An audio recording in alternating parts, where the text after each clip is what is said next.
Welcome back to That Triathlon Show, Michele. How are you doing today? Hi, Marco. Thank you for having me again. I'm good. As we were chatting before, I just came back from a few days of skiing and looking forward to Christmas. Looking forward to chat with you about all things physiology.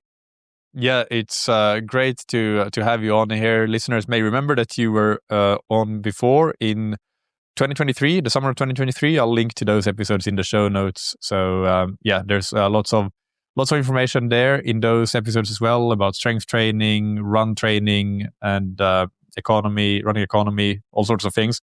But because we have lots of new listeners as well, can you reintroduce yourself? Tell us a bit more about who you are.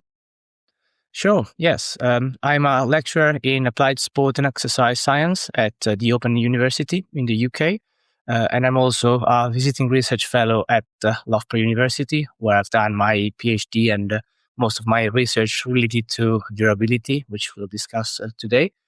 And alongside, since 2022, I've been working as a head of strength and conditioning and physiologist for the Italian triathlon national team. And I've been with them at the Olympic Games in 2024 as well. Yeah, very good, very good. So durability, like you said, is one of the main topics that we have for today. Maybe before let's first remind everybody what durability is. Can you give a super quick summary of what durability is for those that maybe are not familiar with the term? Sure, yes.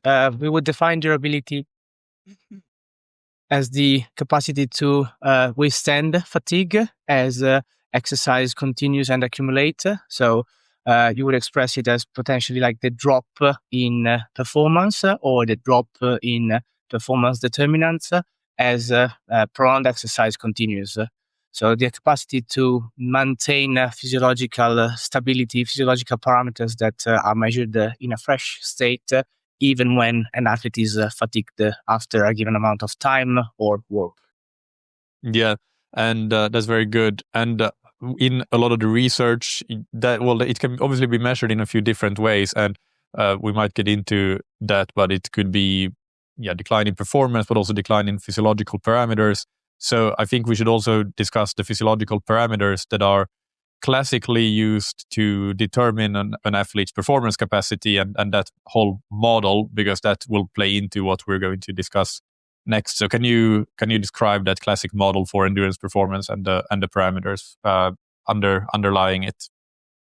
Yes. So in 1991, Mike Joyner, one of the biggest endurance physiologists still active to date, developed this model for which you can estimate endurance performance through three main parameters.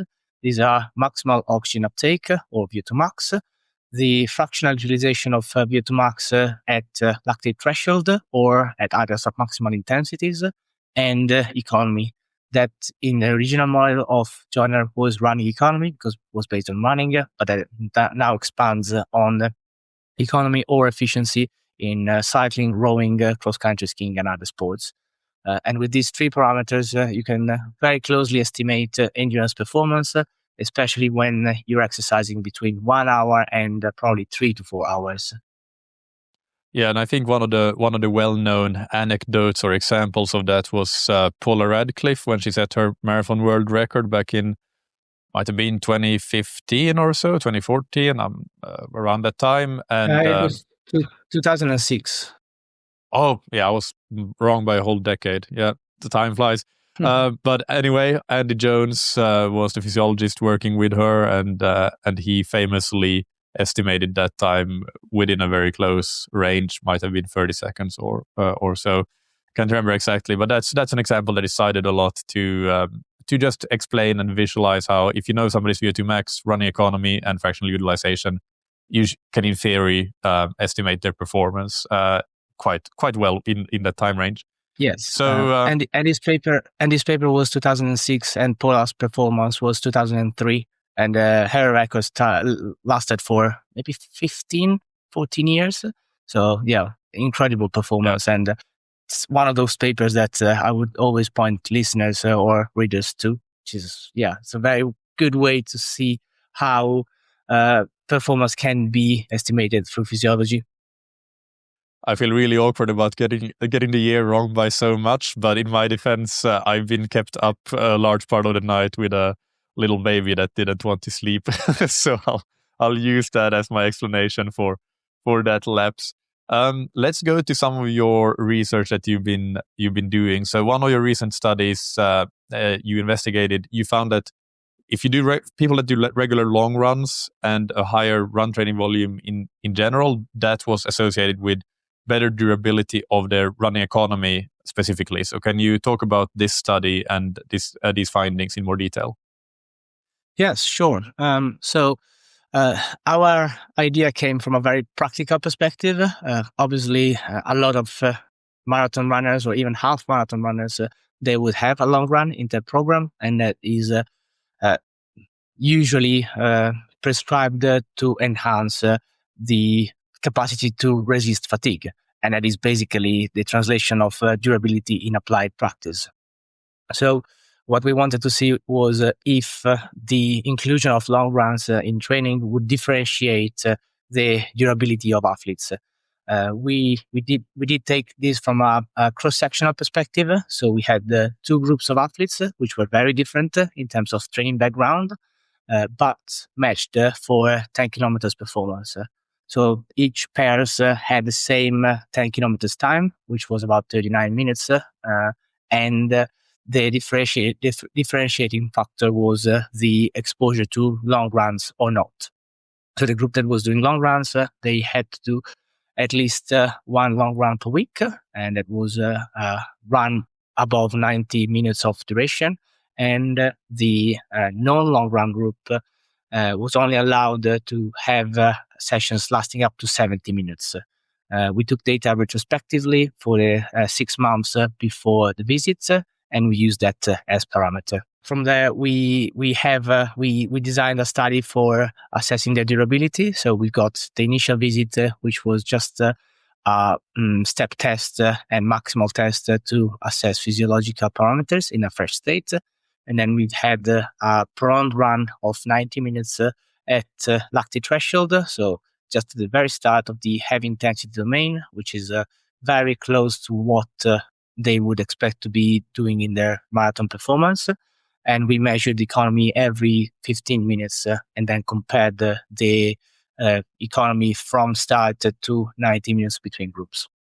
And I think one important thing to point out here is when you say lactate threshold, we're talking about the first lactate threshold because you use the threshold turn point terminology. I think a lot of listeners are more used to the lactate threshold as identifying the second threshold or your FTP in cycling terms, but here we're talking about the first threshold. So yes. That's an important distinction here. Yes, lactate threshold, which is basically when the blood lactates start accumulating in the blood. So you would measure it from an increase of baseline of 0.5 millimoles, or we use the log-log method, which is a bit more mathematical, but it's very similar. And as intensity, as percentage of VO2 max, that was about 80% of VO2 max in our study. Yeah.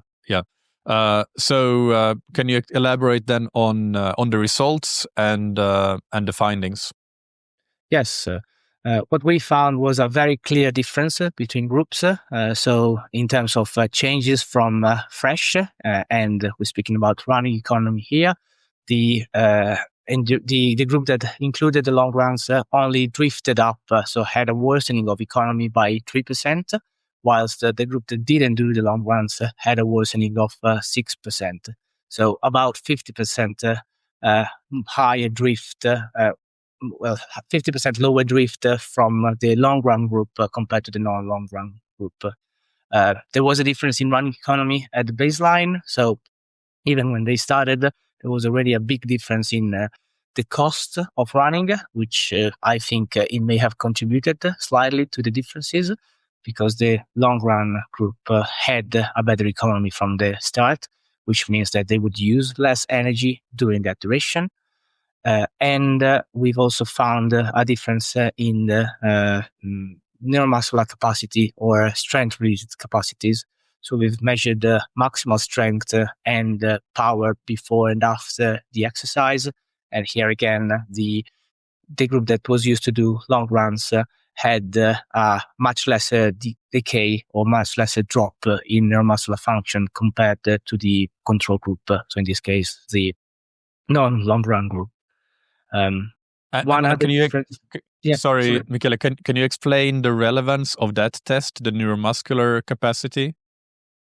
Yeah, so because running economy depends a lot on neuromuscular function, neuromuscular factors, we thought of measuring this change and see if that would relate to the changes in economy. What we found was that there was an agreement in terms of, economy changes and neuromuscular function changes, and both differentiated the groups. However, when we ran correlations across the whole cohort of athletes, that was 13 plus 13 athletes, so 26 in total, we found no correlations whatsoever in the change of running economy versus the change in neuromuscular function. And to me, that just kind of point towards how multifactorial is running economy as a measure, and how difficult it is to kind of estimating it through a single factor. So we know that neuromuscular function at some extent underpins economy, but then in this study at least, that didn't really explain the changes in economy that we found during the prolonged exercise. Yeah. I think that the difference in economy going up or being impaired by 3% in one group and 6% in the group that didn't do long runs, the practical takeaway or the comparison here with the Paula Radcliffe example and the classic model is that someone like Paula Radcliffe, you maybe have a better idea, but maybe her economy would have only drifted by 1% or so over the entire marathon. And that is the reason that, or even less potentially, and that is the reason that the classic model worked so well. When you're taking an athlete that doesn't have that extremely good durability of economy, among other things, then the classic model stops working after a certain point. So, for example, if you take somebody whose economy gets impaired by 6% over a 90-minute run, then or a marathon, it's probably going to impair even more. So then you can't really use the classic model to accurately predict the marathon time anymore, because the classic model doesn't account for this drift. And that's where the whole durability research comes into play and becomes really interesting. It's I'm just gonna jump in on this because it's a very important observation. So yes, 100%. Basically, you can measure the lactate threshold 1, as we were speaking about before, to anyone, even like a person that never run, they would have metabolic steady state at a certain speed, but they would not be able to sustain it for a marathon because they don't have that capacity to resist fatigue. Which is why the models don't really work. If you assess the threshold and you tell an athlete, oh yes, you can run a marathon at this speed, they would not be able to do it unless they train for it.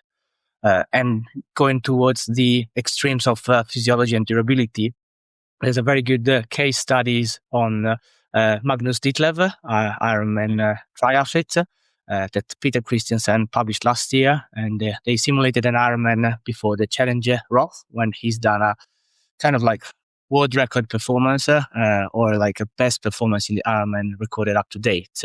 And at the end of the marathon, at the end of the Ironman, his economy only drifted up by 1.8%, I think. So that points towards what you were saying. Models work very well with elite athletes because they don't have a large decay in performance. But as performance changes, you probably have to adjust the model. And yeah, I would highly suggest you to get Peter on the podcast because he's great. He works for Team Denmark as a physiologist and he's done loads of applied work in this space. A great tip. I'll try to contact him. Do you think that the ultimate or one of the goals of the whole durability research is to create a new model where you could potentially test an athlete for the classic parameters and their durability, and then model these things more accurately, even for athletes that don't have that elite level durability? Yes, I think it's already happening in cycling because you have a lot of power data. So in this case, you have a decay of maximum mean power, which can be for 10 seconds, 30 seconds, 5 minutes, 20 minutes, whatever duration you want. And there's a clear difference between elite or world tour athletes compared to junior, under 23, and so forth. So they are already working in that space. From a more like a mechanistic or physiological perspective, to me, the test needs to be very specific to the demands of the trial. So the case study I just mentioned from Magnus Ditlev was designed in that way, which is why it was effective. But you, especially in highly performing athletes, you probably need to push an athlete very close to the limit to be able to see some changes. So we need to fine tune testing to be able to optimize the information that we can give to an athlete and not making it too challenging for them. Because if you take a marathon runner and you ask them to run 35 kilometers at marathon pace, that is basically running 85% of a marathon, which is very long, requires a very long recovery thereafter. So, yeah, I think we need to fine tune what can be used from a training, from a testing perspective, and how that can be practically used in training in elite athletes, especially. In lesser performing athletes, I think is a bit easier because they would have a drift much earlier. But yeah, in my opinion, we would eventually start developing sport-specific protocols that can be used to estimate durability and factor that in for performance. Yeah, makes sense.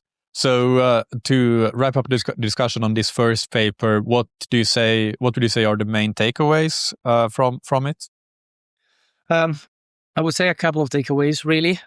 Do your long runs, and we can get into the training of that if we have time. But yeah, you need to do long runs to be durable. The other factor that we didn't touch on, but was different between athletes, was that the groups differed in terms of running training volume. So one group was running 51 kilometers a week. The other one was running 30 kilometers a week. Long run 51, non-long run group 30 kilometers a week. And that may also be contributing to durability. So higher training volumes may contribute. And indeed, when we ran correlations between changes in economy and the longest long run, that was the factor that was correlating the most. And the second one was the total training duration. Now, it's very difficult to get anything out from a cross-sectional study in terms of correlations, so I would be very careful in interpreting that. The next step would be then to do a training study for which one group has an introduction of long runs in the training, whilst the other doesn't. Yeah. And that could be something that we'll do in the future. It's interesting, though, that these two groups had the same 10K time, so do your long runs. But if you're time crunched and you're doing shorter events, maybe you can get away without it up to 10K at least. But then again, if they were doing 39-minute 10Ks, then probably their half marathon time would be around 1:25 or so, which is similar to the 90-minute test that you did, where you already started to see a difference. So if these runners then wanted to do a half marathon and perform at their best, then that lack of a long run would really start to show, I guess, for the group that doesn't do it. Does that make sense? Yes, and it's also about what these athletes are training for. In the 10K was the trade-off distance for which we could get people that wouldn't do long runs, and most of these athletes would be like track athletes. So mainly training for maybe 1,500, 800 meters, and maybe somebody for 3 and 5K. But yeah, obviously it's very, very hard to find athletes that don't do long runs and prepare a marathon or a half marathon because of what we said before. Yeah. Then you did another study where you measured, you did a 90-minute run and a 120-minute run in a group of really well-trained runners, and you measured the durability of all of those physiological determinants of performance: VO2 max, fractional utilization, and economy. So can you discuss this study, a bit more details on what and how you did it and the results of it? Sure, yes. So this was another study that we published recently. and we've got 14 well-trained marathon runners. The average marathon time was 2 hours 46, 4 hours 47, and to be included, they needed to be able to have run a marathon under 3 hours in the, I think, 6 months before starting the study. And what we did, as you mentioned, was having the first test as just like a regular physiological test to assess economy, thresholds, and VO2 max.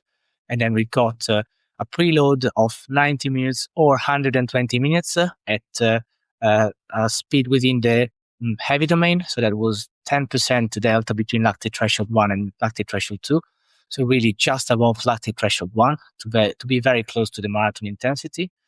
And then after that, we done the step and maximal test again to assess how physiological determinants changed.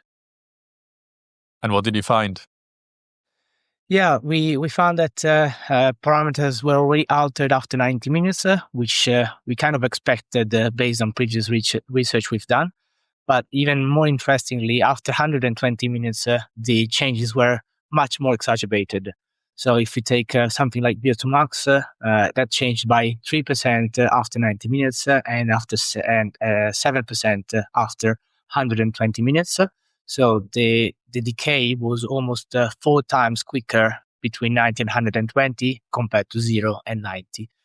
The same happened to speed at lactate threshold, which we used as a proxy for performance based on Joyner's model, and for fractional utilization at lactate threshold, which slightly increased. So they started at 80% VO2 max as a speed at lactate threshold, and it ended up being something like 85%. So that was due, in my opinion, mainly to the decrease in VO2 max. So your ceiling, your maximal capacity goes down, and therefore your percentage of max increases. And then because of decay in economy, that speed at threshold also decreased, which was kind of like a trade-off for which the percentage of VO2 max at threshold didn't go up massively, let's say. We also measured fractional utilization at the speed of the trial. So basically, we got athletes running and we measured the respiratory gases at start 90, 120 minutes. And then we calculated the fractional utilization as the actual VO2 max measured at that time point versus the cost of running at that time point. So at fresh, you've got VO2 max fresh and economy fresh. Then you've got VO2 max at 90 minutes and economy at 90 minutes. And then you've got VO2 max at 90 and 120 minutes and economy at 120 minutes. And we can calculate the fractional utilization at the speed of the trial in that way. And what we found was that the intensity of exercise increased from 79% at the start all the way to 91% after 2 hours. So that is a drastic increase in exercise intensity from the bottom of the heavy domain all the way to the top of it, with some of the athletes that certainly exercised in the severe domain, which basically means that these athletes would eventually have to cessate exercise because they would reach exhaustion in probably like 15 to 20 minutes.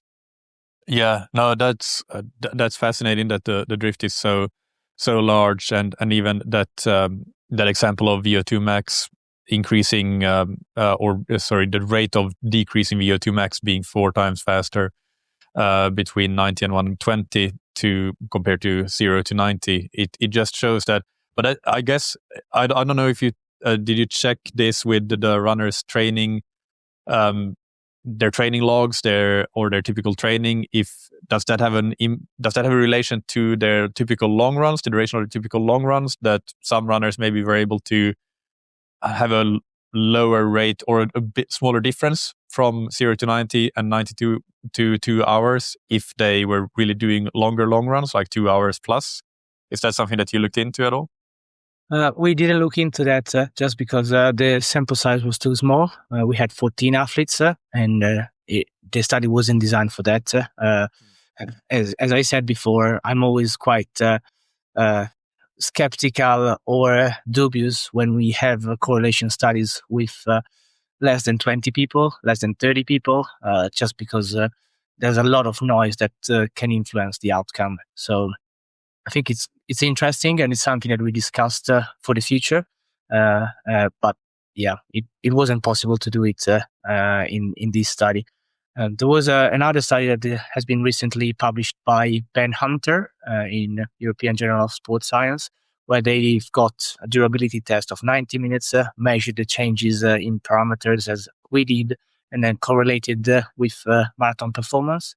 What they found was that the change in the speed and lactate threshold from 0 to 90 minutes in their durability test correlated to marathon performance.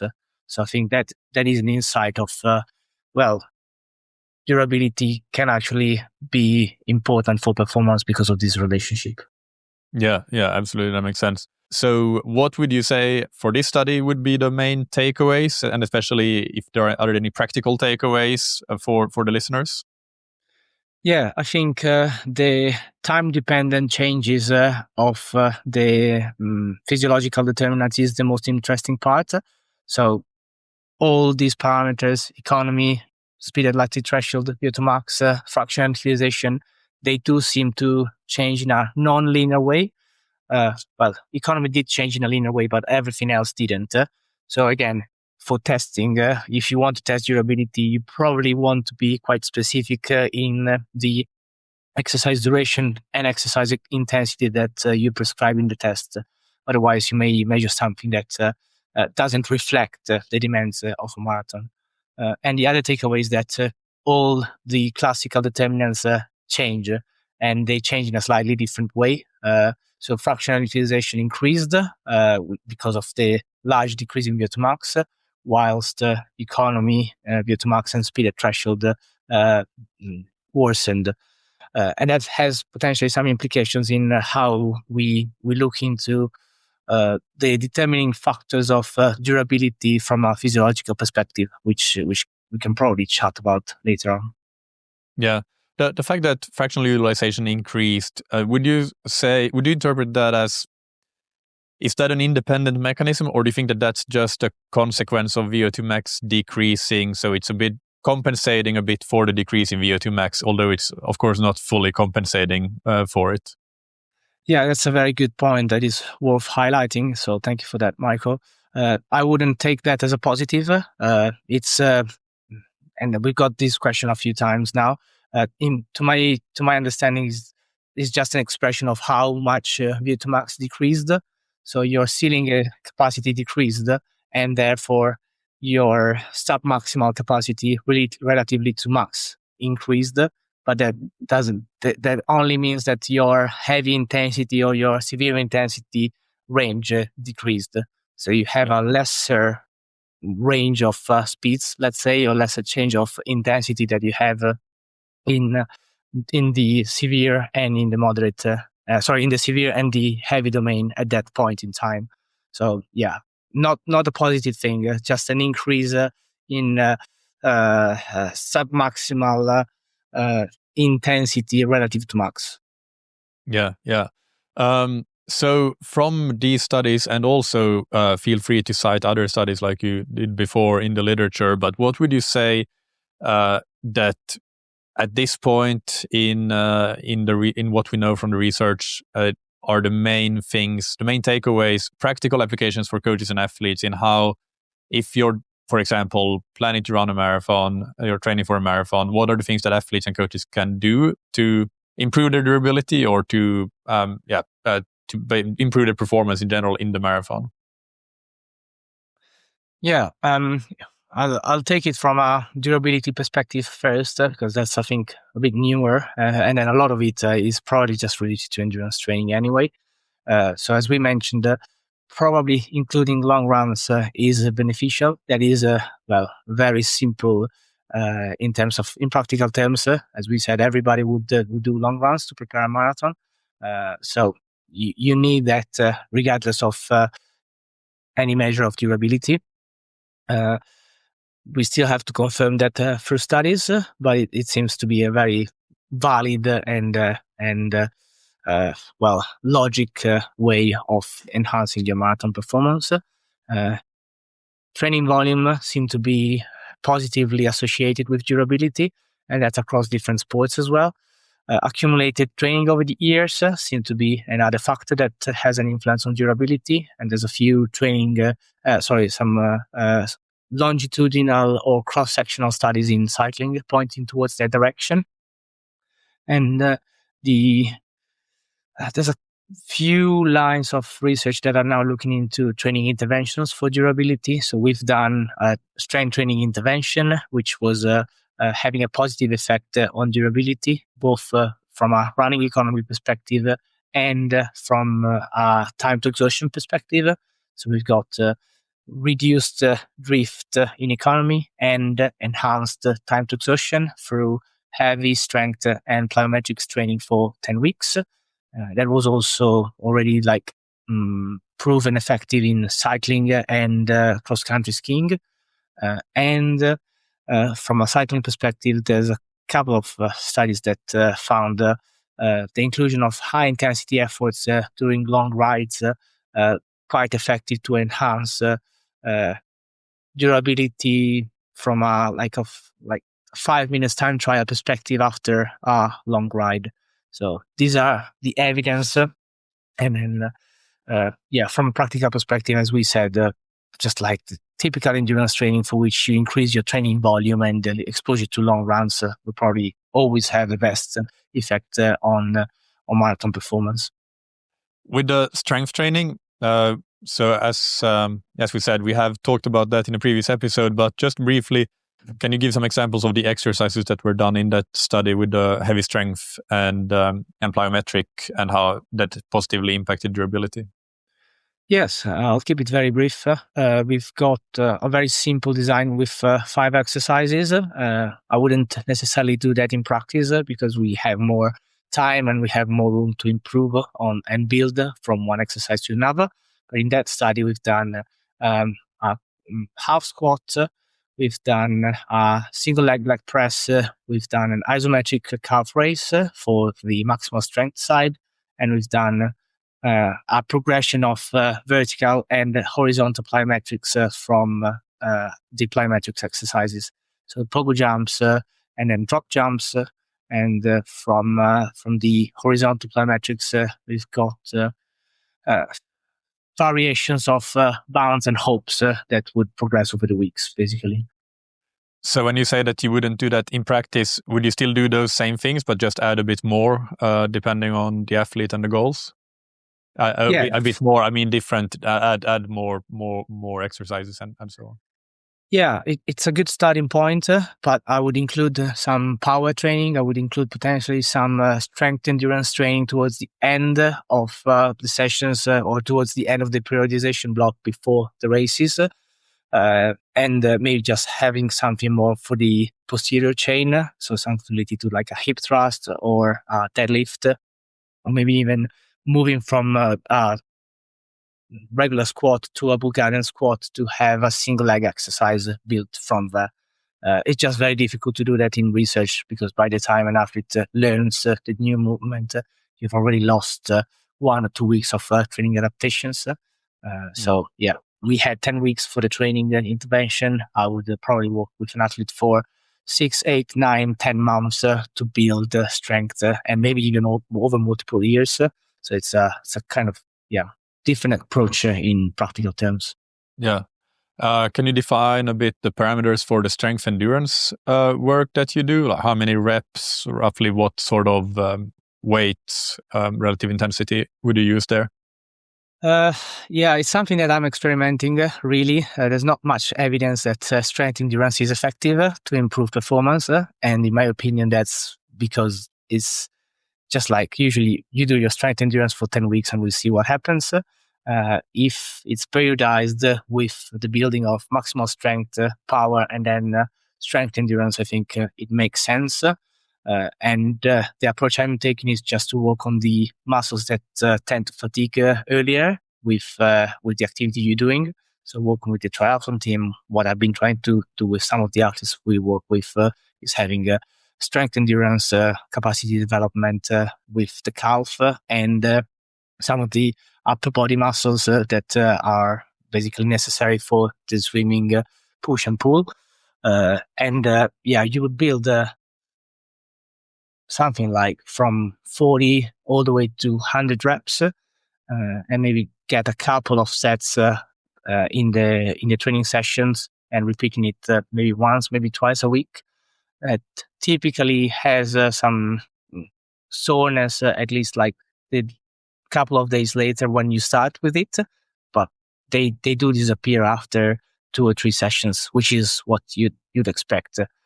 I cannot tell you how effective this has been, because it's always very, very difficult to link any performance improvement, even in training, to one specific training stimulus. But I think it makes sense from a periodization perspective. So that's why we've been trying to play around with it a bit. Yeah, and I think the reason that I ask is that I'm curious. I've also been experimenting a bit, and I think for Ironman it's so common that it really is just muscular breakdown that is the limiting factor on the marathon in particular. But obviously the bike has an influence on that. So I think logically it would make sense that strength endurance would potentially be helpful there. So yeah, it's interesting to hear how you're doing it, and I'll try to use some of those ideas maybe and see how it works. So we met. There was another intervention there that I wanted to ask a follow-up question about. I'm trying to remember which one it was. Strength training. Can you remind me which potential intervention? Oh, now I remember. Yeah, so it was the efforts. Intensity late in long rides. That is at high intensity. So I assume in the severe domain. Yeah, there's a few studies from Ben Tronestad group in Norway, and I think the lead author was Nikki Almqvist, that is now based in Denmark. And what they've done was having like sprint interval training included doing these long rides, maybe like 3 or 4 hours long rides, and they would have sprint interval training maybe every hour for maybe that once. I think was 3 times 20 seconds every hour with 4-minute rests between sprint. It must 30 seconds. It's 30 seconds, I believe. Possibly, yes. Yeah, I don't remember exactly the design, but they showed a positive effect on the fatigued efforts that they would test pre-post intervention. Yeah. Is there anything else? The Nikki, that study we have covered on the podcast. Nikki was on back a few years ago to talk about that. So I'll link to that. Is there what are the other examples, if you remember something about the protocols with using efforts in long rides or runs? Yeah, there's nothing in runs really at the moment. But yeah, they published 3 or 4 studies which were very similar in design. They only had slightly differences in terms of when they were doing it in the season. I think some of them were like pre-season and like the maintenance of physiological determinants, and others were like doing altitude training camps. So the design was very similar, and it was quite interesting because over like only 2 or 3 weeks they would have these adaptations, and to me, physiologically, that could be linked to the fact that you're using type 2 fibers more heavily early on, which depletes muscle glycogen and creates a lack of homeostasis, which then these fibers need to adapt over time. Yeah. Is there anything, are there any potential interventions that you think would be interesting to study, even though they might not have been studied yet for durability? Long runs. Very simple. Long runs, long rides, I think they'd be very effective. And that's a very kind of like a low-hanging fruit. And then there's a bunch of acute interventions that you can look at. There's some data suggesting that carbohydrate intake it's got a positive effect on durability, with a recent study showing that 120 grams an hour of carbohydrates had led to a lesser decaying economy compared to 60 and 90 grams an hour, although that also led to a very high GI discomfort. So there's a trade-off there, especially in running, in my opinion, related to how many carbs you can get.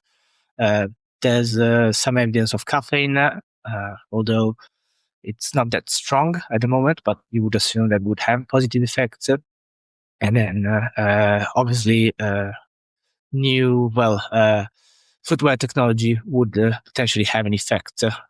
So like carbon plated or generally like plated shoes, you would hope or expect that they would have a positive effect on durability.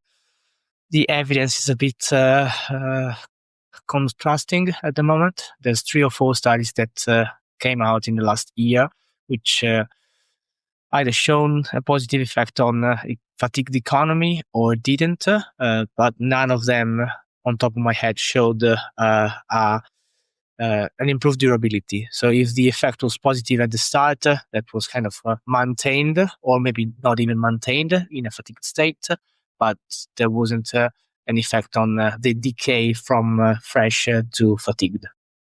Interesting. Yeah. I wouldn't have I wouldn't have expected that. So, yeah.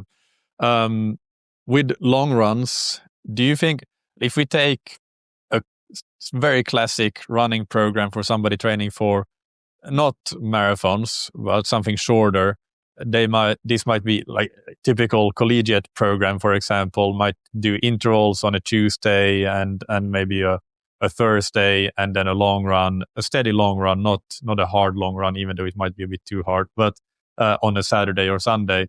So that would be like a classic program. For maybe somebody training for a 10K would also use something similar.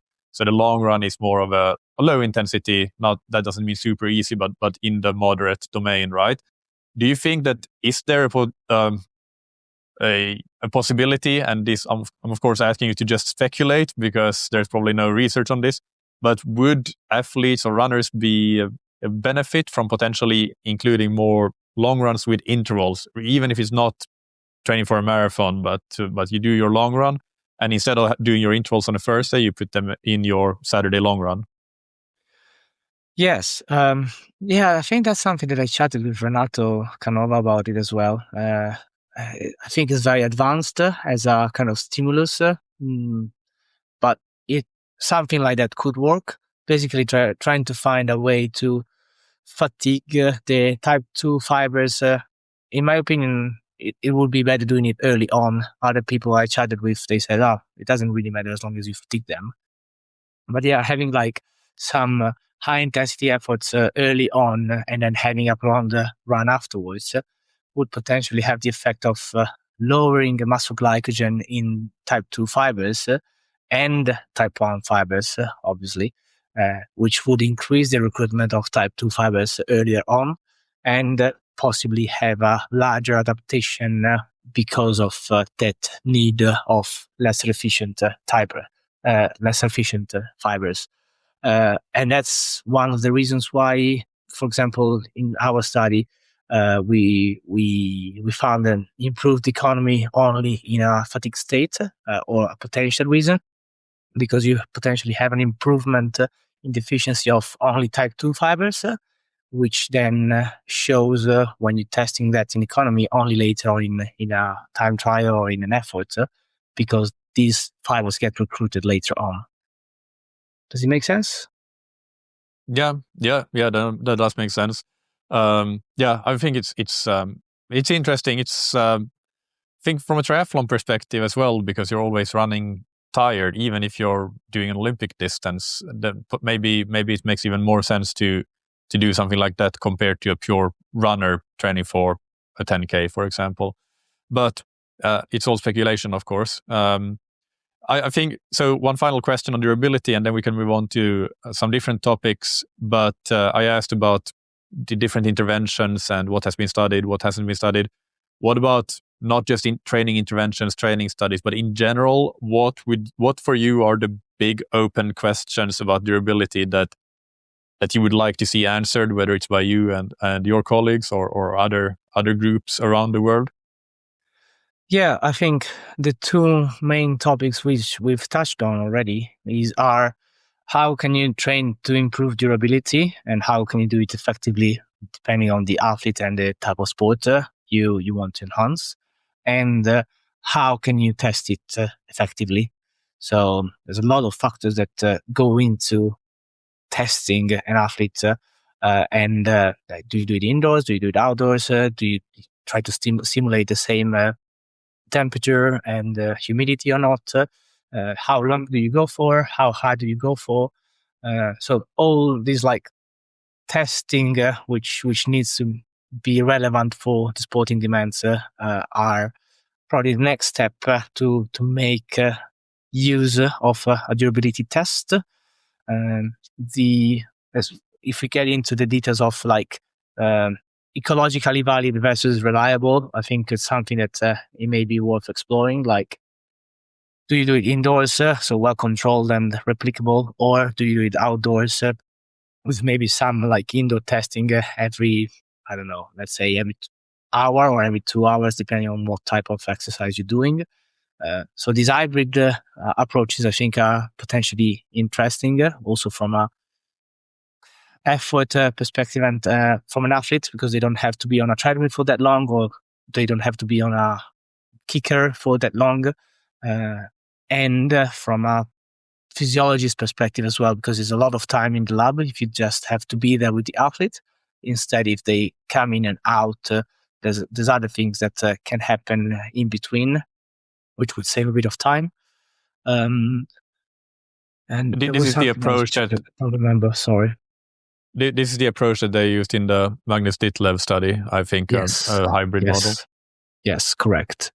And then, probably just like field data. They've done it a lot with cycling to model estimating performance. And I think that could be used beyond cycling. They've done something similar with running, although it's a bit more tricky. And I don't think they found something quite as strong in terms of data compared to cycling, because running speed, it depends on a lot of factors, whereas cycling power, it's one of the best parameters to estimate performance.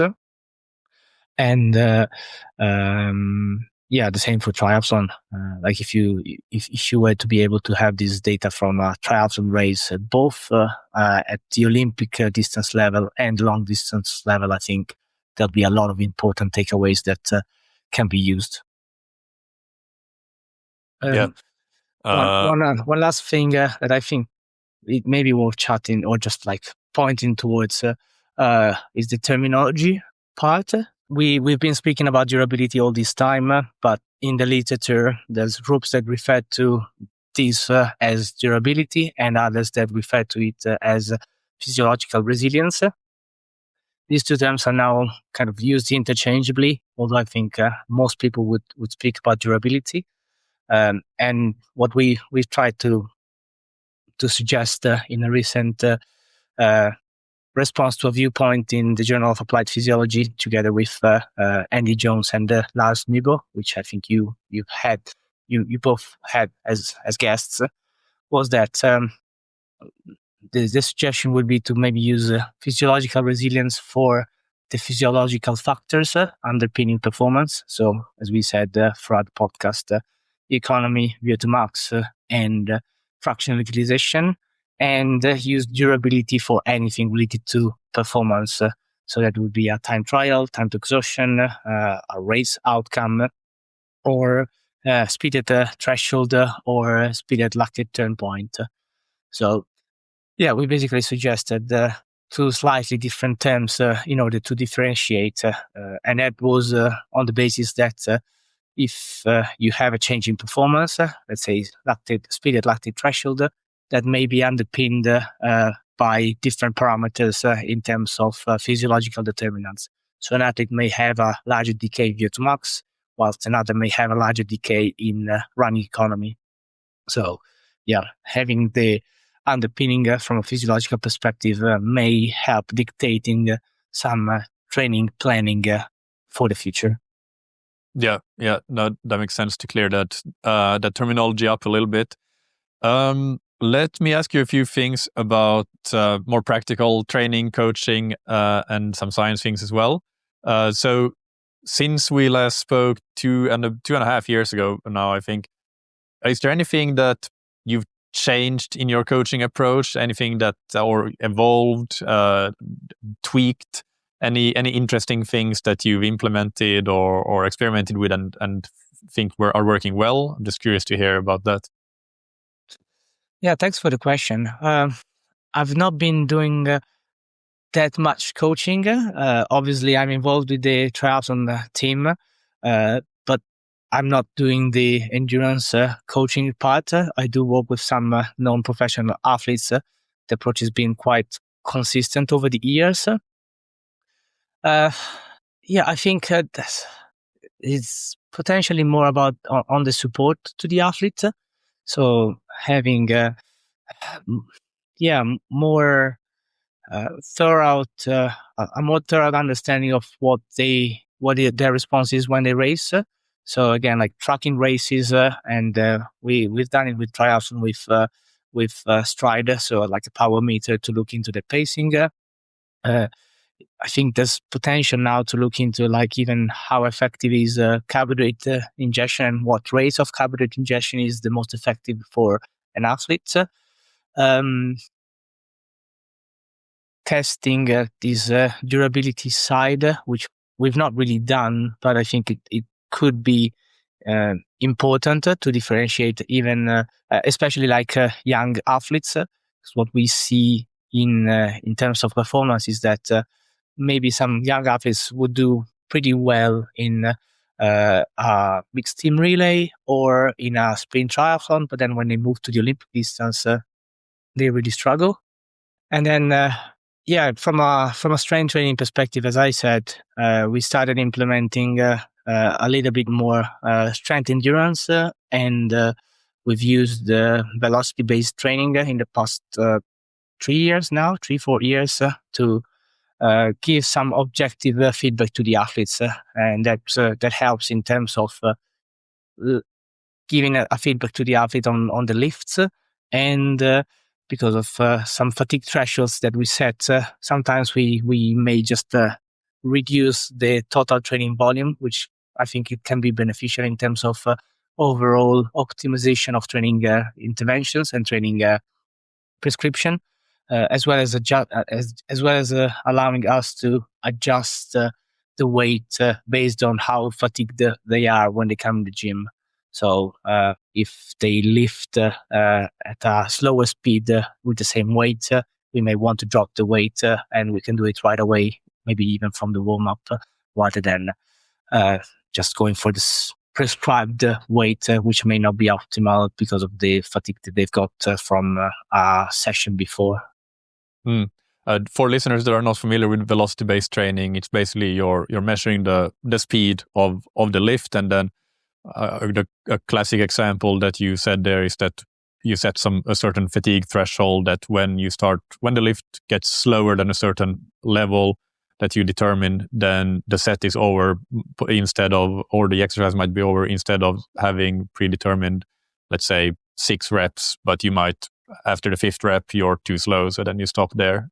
Is that a good explanation of it in simple terms? Yes, we can keep it that way, and I'm sure that if somebody is interested, they'll find loads of information online. It's basically based on the relationship between the force and the velocity of an individual athlete, and how this is linear, and therefore if the speed is lower on a given day, then probably the maximal capacity is lower, and therefore you have to adjust based on that. I was looking into actually some devices for that some time ago, and I saw that some of the really interesting ones seem to have closed shop. I can't remember with what the brand was called, or the brands were called. I think there are a couple that have stopped, but so I'm just curious, what equipment are you using for your velocity-based training? What device? We use a linear encoder. So there's 2 type of equipment really, accelerometers and linear encoders. The accelerometers estimate the speed of the lift based on a bi or tri-axle accelerometry.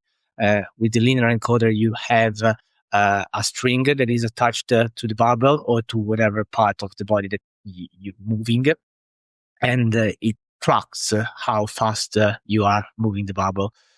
We use Vitruve, which is very user-friendly, and I think there's a free version for a single use, and then you have a paid version for teams which we've been using, and it's very user friendly. So nice. I suggest it to people that want to get into it. Yeah.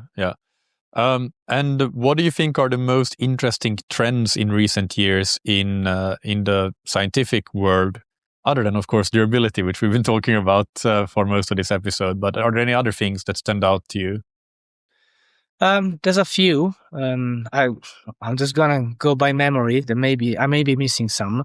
There's definitely an interest related to nutrition. So that's like an increase in the carbohydrate intake and how athletes can take on a given amount. There's possible evidence that even 150 grams an hour may not top up with some athletes that they have a very specific metabolism. I think that's something that could be potentially counterproductive for lesser trained athletes because of how little they're expanding in terms of energy compared to elite athletes. So even if 90 grams or 120 grams an hour may be the norm for some of the like elite triathletes or elite cyclists, that doesn't mean at all that an amateur triathlete would benefit at the same extent. And they may actually have like a much higher GI discomfort because they just cannot intake that much, and they don't even need to intake that much.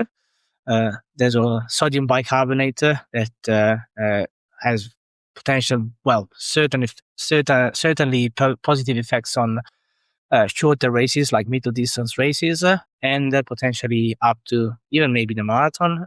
There's very little evidence on that, but I think there'll be something coming up in the near future about it. Shoes technology, we have a lot of evidence that it has a very positive effect on performance, but we'll see what happens from a durability perspective. When we look into training, there's a series of longitudinal studies that are coming out on like world-class athletes, which to me are very interesting, and they're telling us how elite performance can progress over time. There was very little up to maybe 10 years ago on this, and now it's increasing. So something that, maybe it doesn't have that much impact on like a training protocol itself, but it's more about, this is what becoming a world-class athlete takes. And there's a lot. It helps to visualize the big picture, right? Yes. The very big picture in a zoomed out perspective. Yes, and to me, all these studies, they always come back to the fact that beyond your engine, your physiology that needs to be very good, you need to have 10 plus years of consistent, regular, high volume training. Another trend, not necessarily trend, but something that came up more recently is about like very high volumes across a season. So there's a few studies now looking into like energy expenditure over a year or over very long periods of time, which somebody say it's beyond the 2.5 times your resting metabolic rate. I don't know if you want to get into this, but basically there seems to be a like metabolic ceiling for which one athlete can consistently only go beyond their metabolic rate, resting metabolic rate 2.5 times. And if you go beyond that even more, then you start losing weight, and basically the training is not effective anymore. There's a big study that they've just done with Bas van Horen, which proven that with elite cyclists, whereas there's a couple of case studies that point towards 2.7, 2.8 times the resting metabolic rate may be possible for some periods of time. I think these are some of the areas that are quite interesting, and that they may gain more interest in the future. Yeah, I was never so convinced by that whole 2.5 times resting metabolic rate, because it just seemed like it was more observational, but there wasn't really anything to me to suggest that it was really a true limit. And now there are, as you say, several examples of people clearly exceeding that over long time durations. So, I mean, you could argue that, well, maybe they are extreme outliers, but I think it's more maybe training methods, but also nutrition has changed a lot. I think that probably has a huge impact on that, which probably makes it easier. Yeah, I don't know. It is, yeah, probably. I didn't find it super convincing at the time, I remember, but I haven't looked into the original research in quite some time. So I honestly don't remember the details too well either, I have to say. But one thing I want to get back to is the longitudinal studies of elite athletes. I also find that to be one of the most interesting types of studies. And I wanted to ask you if you could just give 2 or 3 of your favorite examples of those studies, and then maybe I can look them up and put them in the show notes or the links to them.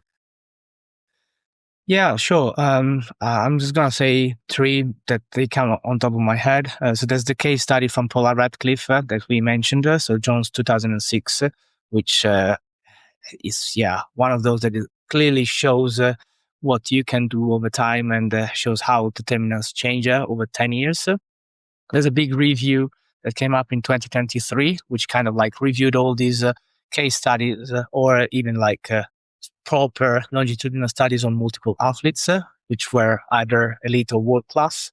It was tough 2023, and it was also with Ovin Sandbeck as part of the team. I was in sports medicine. And the same group just published another one on 3 world-class cross-country skiers, or maybe like 6. So like 3 world-class and 3 elite cross-country skiers, for which they tracked their training and physiological testing and everything over basically their career. Some of them may have been like 15 years, some of them even longer. And they kind of highlighted the different patterns between the world class and elite level. So again, stuff 2025 with the group of Ovin Sandbeck, and that was published in Sports Medicine Open. Yeah, I'll put links to all of those in the show notes so listeners can go and have a look. And then a couple of things before we wrap up. So I know you've been working on another very interesting study that's maybe coming out in the not too distant future, and maybe you wanted to share a little bit about what you're working on there, so we know what to expect if we follow you and your work. Yeah, we'll keep it quite brief. I think it may be worth expanding on that when it's out. So together with Louis Bougin, he's a PhD student at Loughborough.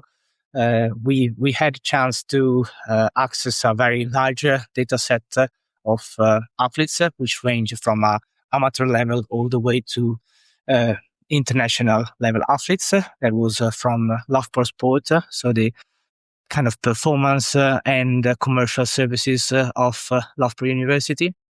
And we've gathered data from about 900 athletes between running and cycling. They've done the typical step test, so they measured the economy, VO2 max, and thresholds.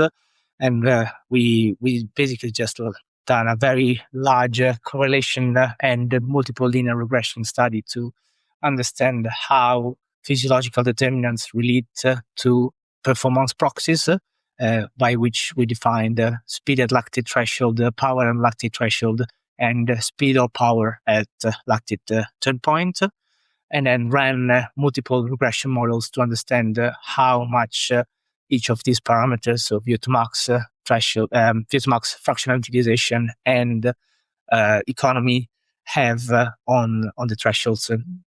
So yeah, we've got other people involved, which they gave a very good feedback, and hopefully it'll be out soon.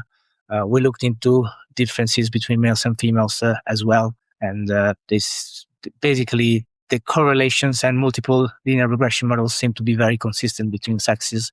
So although there are clear differences between sexes in terms of physiology and physiological determinants, the importance of each of them on performance, it seemed to be quite consistent across sexes. Is it too early to share any early indications of those correlations and regressions? You want a high VO2 max if you want to be an elite athlete. So the parameter that had the highest impact was VO2 max, followed by economy. And although significant, the influence of fractional utilization was much smaller. So still important because it had an effect, but nowhere close to VO2 max and economy.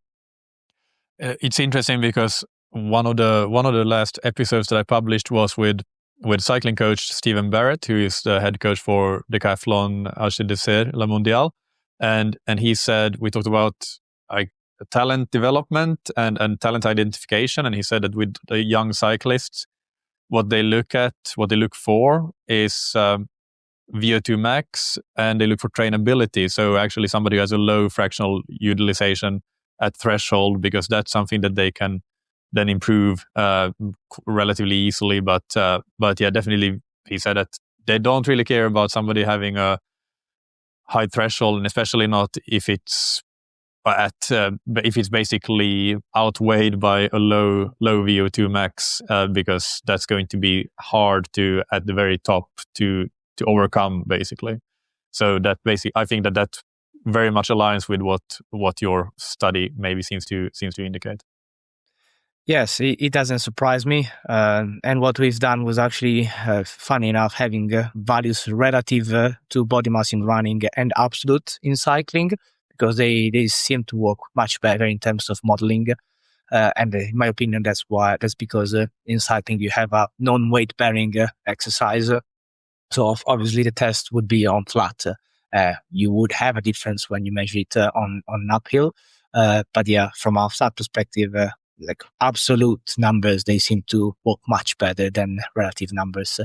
But yeah, hopefully it'll be out in a few months, and then you can probably get the leading author, Lois Bougin, on the podcast to expand further. We'll make that happen.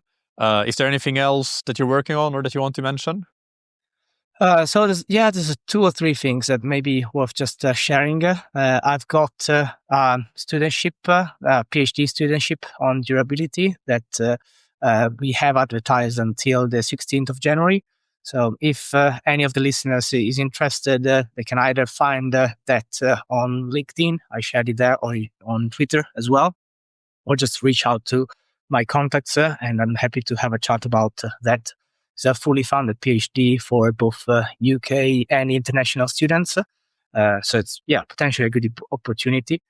And there's a couple of other things that are happening. We've got a survey on high-performing female athletes, and basically like looking into how research is perceived by high-performing female athletes and professionals that work with them. And we're trying to understand where are the gaps, at least like where people exercising and working at this level feel where the gaps are in terms of research. And then we want to fill that later in the future. So maybe I can give you the link to the survey. And it would be great if you can share it with your listeners. And then the last update is that me and Renato Canova have finally finished a book together that is now in Italian, is getting finalized, hopefully published earlier in the next year. But yeah, later on, the idea would be to have it in English as well. So yeah, we'll make it happen. And I think, especially for Canova, that's something that, he needed to share because of his wisdom and like how much information he can give you in terms of history of training, history of athletics, and like experience. It was just invaluable being able to get it done with him. So hopefully out soon and then converted to English. Yeah, I can already see that will be on all the sports books or endurance sports books of 2026, the sweat science book list and things like that. That will be on top of those. That's exciting news. And with the survey, of course, very happy to share. So we'll put that in the show notes, and when the episode comes out, I can post it in the Instagram stories as well. So just send me the link, and and we'll make that happen as well. I have one final question for you for a bit of fun, which I've been asking in the last month or so, last couple of months, which is tell us where you're based. And we talked before, and you're going to use not where you're based actually, but where your home is back in Italy, where you are right now, and give one sport-related recommendation and one non-sport-related recommendation for what people could do if they visit where you live. Yeah, so I'm currently based in the UK, in Loughborough. But as we said, I'd rather give a tip about where I was born and raised. So I come from nearby Bergamo, which is in the north of Italy, very close to Milan. One of the activities that you should do if you're there is just visiting the city and experiencing the ancient town, which is wonderful, and just like have a walk. There's a lot of green and have some good food there.